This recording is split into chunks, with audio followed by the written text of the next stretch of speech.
mukhang tagilid si Dutay sa kaso niya sa dahig. First day pa lang, ano na eh. Walang depensa si Kaufman laban sa ipinresenta ng prosecutor. Ang ginawa ni Kaufman, pinuri niya si Digong. Kaya dahil sa kanyang pagpuri, hindi niya na alam kung sino kakausapin niya. Taong bayan ba? Pilipino ba? O ang judge? Dapat i-convince mo ang judge. I-convince mo ang judge. Hindi na parang pinamukha mo sa ibang bansa, sa buong mundo na mabait si Digong, ganito, ganyan. Sinisip ang Pangulo. Sa ICC, hindi uobra yung isisi mo sa iba. Gets nyo? Hindi po uobra yan. Yung isisi mo sa iba, hindi pwede yun. Huwag mong gawing alibay. Kasi alam ng ICC judge ang argument na panahon pa ni Rodrigo Duterte na mayor siya, yung kanyang kaso, ipaperma mo muna sir bago i-laminate.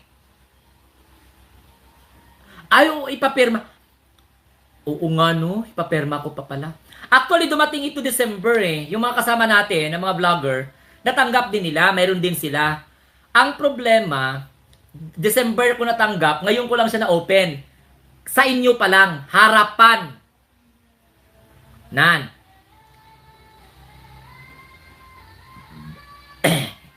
Hindi ko siya ipapalaminate na kung parang ilagay lang siya sa kristal ba. Then, oo nga no.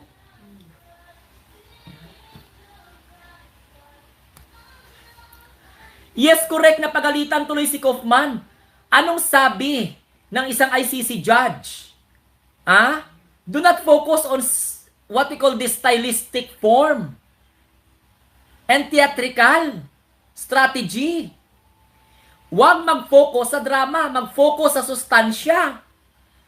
Ang International Criminal Court is a court of documents, court of evidence, court of facts, and court of jurisdiction.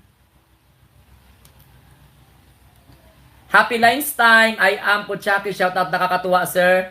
Kasi lahat ng binitiwang salita ni Digong nagamit. Exactly! So how? How di Carabao?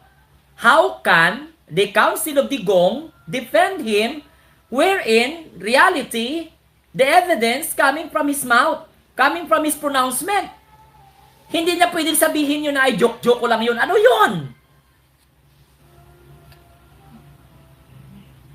Hindi mo pwedeng sabihin niya na ay joke-joke ko lang yun.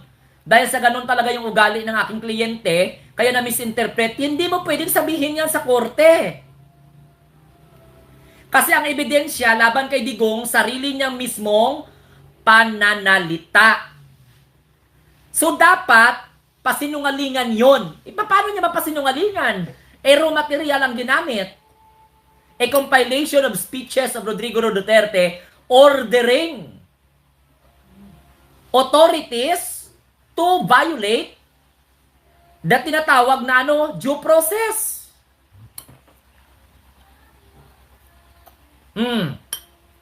Kurikong naintindihan na, kaya nga ang mga Duterte na supporter hindi makakomment. Ang i-comment nila, personalin ka nila, sinisiraan mo si Digong, sinisiraan mo si Sara. Hindi ako naninira. Klaro po yan. Tigas kasi ng ulo nyo.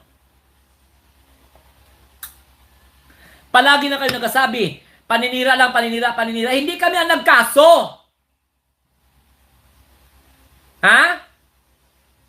Pamilya ng biktima ang nagkaso laban kay Rodrigo Duterte. Hindi kami na mga vlogger. Hindi ako. Kaya hindi dapat ako ang kalaban nyo.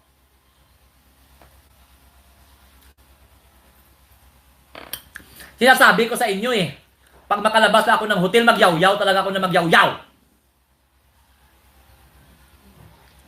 Pero wala naman akong ginamensyon ng mga pangalan dito na bastusin. Sige dito, kasi hindi po ayan ang style ko. Okay? Ina-avoid ko talaga mag-name names dito. Kasi hindi lahat ng name names matapang.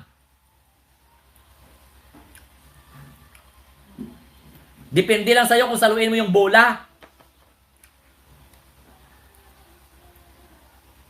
Correct?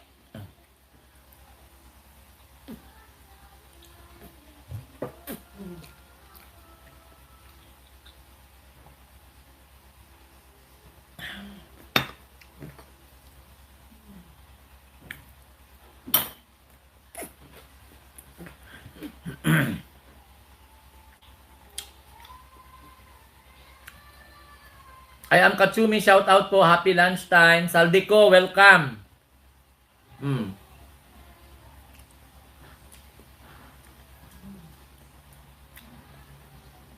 Kasi dapat, sa mga abogado ni Digong at saka mga DDS, hindi dapat natataranta sa pagharang ng confirmation of charges. Baka kung hindi inarangan ni Koopman, yung September 23, baka nakauwi na si Digong, matagal na.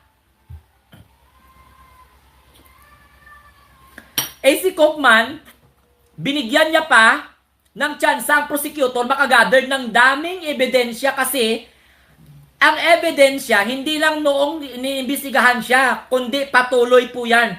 Continuing crime kasi ang crime against humanity. Hanggat may nagagather na ebidensya, pwedeng gamitin, including the words mismo ng accused. Yung September 23, kung pumayag dapat ang kampo ni Digong, di hindi na sana na-prolong ang agony ni Digong, pwede pa sila mag-request ng interim release. Bakit pinatigil yung confirmation of charges? Inabot pa ngayon. Tapos isisi nyo sa gobyerno na hindi mapabalik si Digong sa Pilipinas?